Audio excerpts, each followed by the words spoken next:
ഞാൻ പറയാതെ തന്നെ ബാക്കി കഥയെ അറിഞ്ഞൂല്ലേ? ഒന്ന് മാത്രം ബാക്കിയുണ്ട് എനിക്ക് ചോദിക്കാൻ. മാപ്പ്. ദ്രോഹിച്ചിട്ടേ ഉള്ളൂ ഞാൻ ബോബിയെ.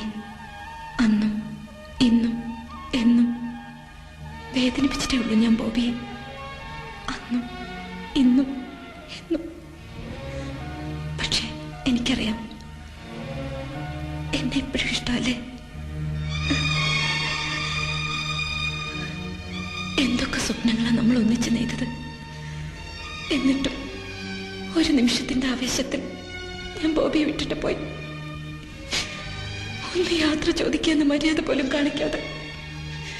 പക്ഷെ ഇപ്പോഴെനിക്കതിൽ സങ്കടമില്ല. നമ്മൾ ഒന്നിച്ച ശേഷം, നമുക്കൊരു കുടുംബം ഉണ്ടായ ശേഷം ഞാൻ പിരിഞ്ഞു പോയിരുന്നെങ്കിൽ അതിൽ നല്ലതല്ല ഇത്. ഇപ്പോഴും ഇഷ്ടമെന്ന് പറഞ്ഞതുകൊണ്ടാ ഞാനിതൊക്കെ പറയുന്നത്. പറഞ്ഞോളൂ, കേൾക്കാൻ എനിക്കിഷ്ടമാണ്.